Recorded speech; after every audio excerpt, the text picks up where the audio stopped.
Hi, welcome back and thank you for staying with me. So this is the painting we will repeat in this first cat painting. So let's start with a watercolor pencil and a large watercolor paper sheet. And maybe you need to make print screen with the painting. And so first thing, very lightly outline it with a watercolor pencil on the paper, kind of filling out the whole length of the paper.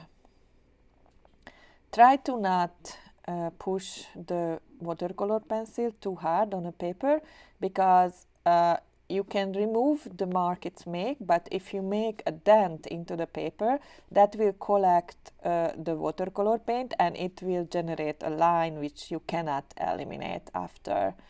So just try to not hurt the paper, just work on a very surface. So since it's a learning process, you're not generating a piece of individual art, I don't think it's very important to perfectly copy, just approximately have a cat from a top-down view, maybe the tail next to it, because otherwise won't fit. And yes, try to use very light marks. Eventually, even before the painting, we will remove these marks as much as possible, but only until you still can see slightly. So for removing it, I use a little spray bottle with water in it and just spray it very, very lightly. And I use a clean paper towel and not pushing hard, not hurting the paper surface, just very lightly try to remove as much as possible, but still keep enough for you to have some landmarks where the cat will be, so the outer line of the cat. Actually, you can work right away with the water. It's totally possible. Maybe you can have a little bit dirty, just very lightly dirty water with watercolor dirt in it. And you can use that if you don't want to use the pencil. So you just, maybe it's just a little bit easier to see. So if you used this previous method with the water bottle, wait few minutes to make sure your paper is entirely dry before you start to paint. If you're not sure, wait longer or just use a hair dryer. But it's very, very important to start in the entirely dry paper. Otherwise, the paint will just spread there wherever is a little wetness on the paper.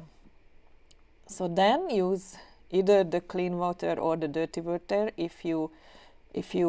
so a dirty water if you didn't use the watercolor pencil method, and start to outline your cat. The inner side of your water outline is not important, just the outer side, so the outline of the cat. That should be fairly precise, or if you don't want to go exactly, go a little bit smaller, because you can always enlarge it, but you never can go to the other way. So use your brush very wet and make the outline of the cat in a very, very dry paper. The other thing which is important when you do this outline, when there are body parts which are separate but overlay on the top-down view of the cat, you need to leave those little distance between the wetness, as I mentioned before. So one place exactly in this case is the right ear of the cat, where you need to draw the ear with the water, and then just when you draw the side of the cat and the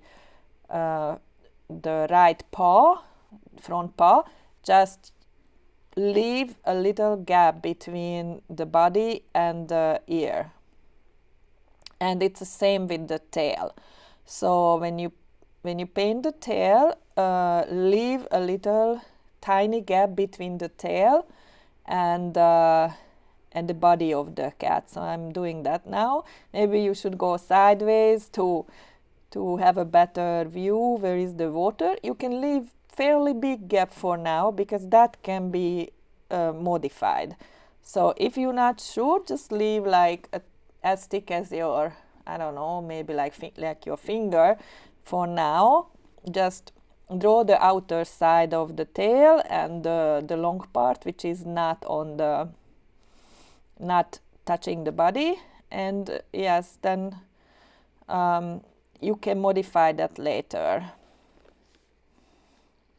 And when you're done with this, with the outline, try to make wetness within the outline. Not everywhere, but almost everywhere. So you can leave random empty spots, as I did on the back side of the cat, so on the back and more like the tail side. And I also did leave white zone around the nose, because this cat has this white nose and mouth area, but it's black around the eye, and or not just black, but black and orange around the eye and the ear. If you did some error, not a big deal, make it dry with a paper towel. I will use the paper towel a lot. Usually I'm not using that a lot, so maybe I was nervous about the tutorial, I don't know, but I used a lot. But it's not a big deal, you really can dry up. If it's not entirely dry, just wait a little bit, but with that area. But when you start to paint, as I started now, make sure that the paper is really wet. It's shiny, really wet. Water staying on the surface of the paper. So it's allowed the watercolor to flow. And when you start to add the paint, as I mentioned before, don't add everywhere, because it will start to do this flowing, and that's exactly what you want. You don't want everywhere black or whatever color is it. So just put it to few places and let it flow. And when you have few, you can probably switch color and do the same thing. With watercolor, the unfortunate trick, you have to be kind of fast, because as soon as it starts drying, it's behaved differently, it's not flowing anymore. So you need to develop the whole painting together, not leaving any area behind. So you just try to do it everywhere almost, and also leave some time to it to flow. So you put down the dot and you just leave it a little bit. So now you can see on the ear, on the right ear, I made this little dry zone on the outside of the ear, but only on the triangle part, and I didn't do it on the back side of the ear. So it's flowing there everywhere, but around the triangle part, it stays content. It just stays within that triangle. And it has a very sharp edge, what you want from an ear, because an ear is not too furry. It has a very exact edge. So I'm going back and forth within a color. I'm not copying exactly, just approximately. So sometimes in watercolor, less is more. Leave enough white. I think it's a good idea. Leave enough white. I think I might even overdid a little bit. And if it's not flowy enough, just clean your brush and add clean water. It will help with mixing the edges of the orange and black and so on. So as you can see, I left it dry around the nose area too. Maybe I left even a bigger dry zone, so I can still modify it and make it smaller, but not the opposite way. So always smaller or less is the better, and just modify it from there. And when you know for sure, and see how big gap I left between the tail and the body, I have to close that eventually, but before it's drying, because if I do it after drying, then the tail will have those border, the original edge, because it's not disappearing with the watercolor as soon as it dries. So I decided to put some more robust pattern on the paw, on the right paw, than on the original. And now, so you can see with the good paper, if you have that good paper, you're lucky, that's Archie, so it is very good. You can entirely remove areas with the paper towel for now, because it's very, very wet. It's not happening after.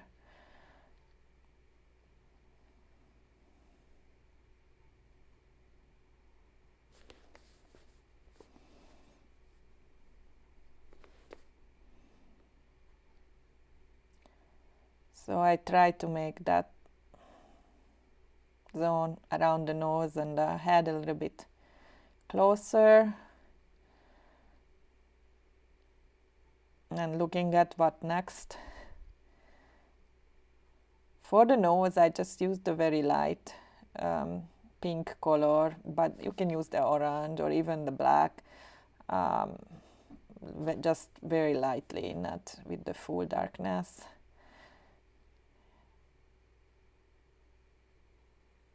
The edge, I don't suggest to make an outline everywhere.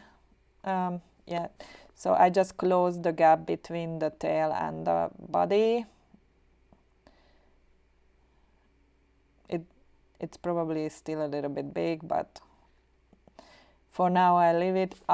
You know, like if accidentally you go too close, it will flow into each other.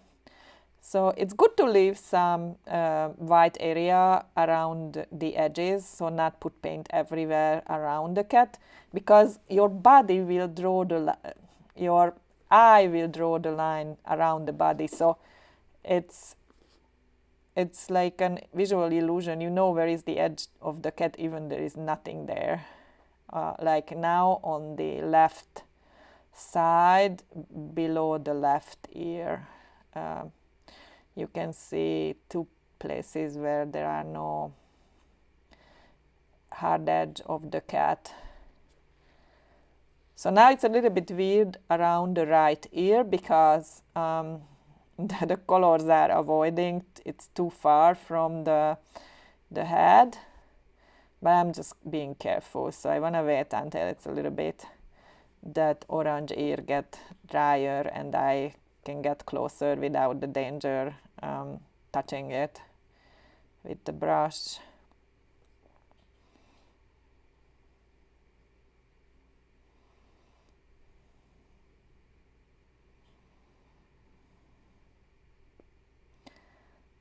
Now I'm trying to like make those light orange flow together with the black, and of course I made the errors, so they flowing to each other, the black and orange, but the paper towel is there, so you just remove it, dry it, make sure it's entirely dry before you correct it, because then it will flow together again.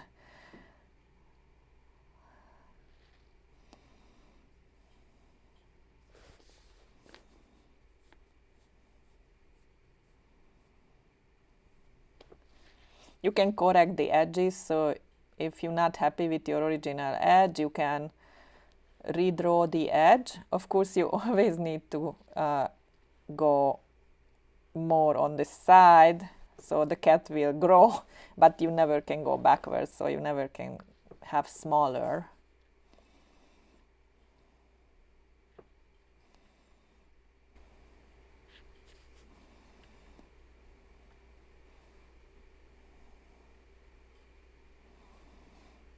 I want to make a little bit lighter on the paw because I want to draw the little bit the fingers and like have a little bit of white fingers, but it's really not a big deal how the pattern of the cat is, so you can use your own preference here.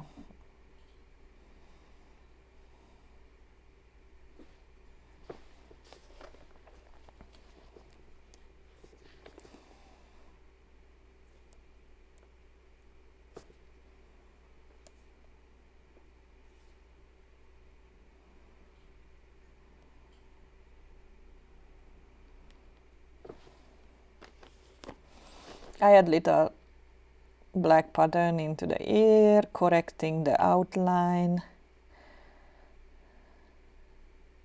See, I can go bigger but not smaller.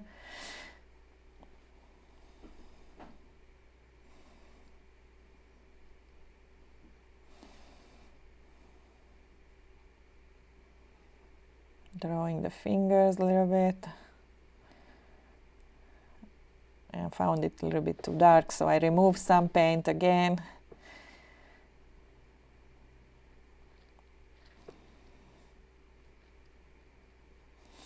It's good because it allows the other areas to flow and not interfere too much. Sometimes this is the trick with the watercolor, you just let it doing its own thing. Yeah, the ear has a little bump there, so I have to correct that.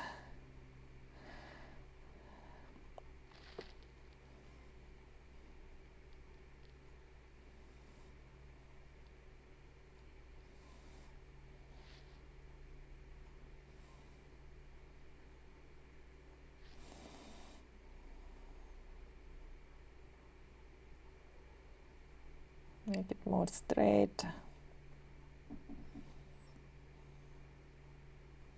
Yeah, with watercolor you barely can stop. It's a very strict window, so you have to work, and then know when to stop. That's also a very hard thing. I think almost everybody overdo watercolor, and it's hard to learn when to stop. It's usually even me, everybody usually overdo it.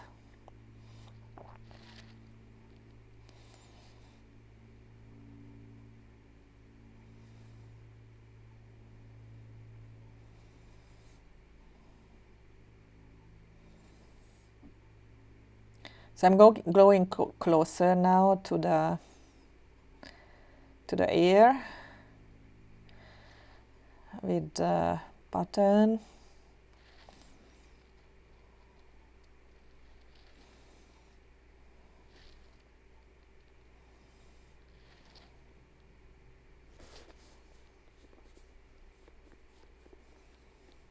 Changing a little bit the pattern on the back. See, it's still, with this paper, you still can almost entirely remove paint. It's incredibly good, this paper. It has a sizing, which is some kind of gelatinous cover, and that's stop the paint to go very deep into the middle of the paper, so it's awesome. You can remove it.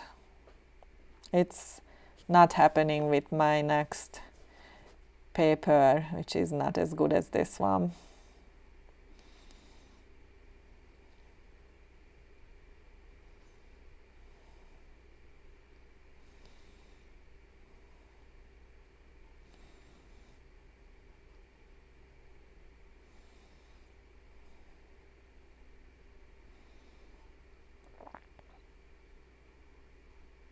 I feel I'm pretty close to stop it. I don't want to overdo it. I make a few washbacks, so I'm just adding clean water to some, not everywhere, just some places. It will make a beautiful effect as this clean water flow in the direction of the paint and wash it backwards. It just generates an edge of of the paint that looks like a fur. When you decide it's finished, my suggestion is to put the painting on several layers of paper and put it aside on a floor or something. If the floor has tiles or pattern, the wet paper will pick up that pattern, so it's not good. So if you put it down on a floor or something which has surface, put papers under your painting.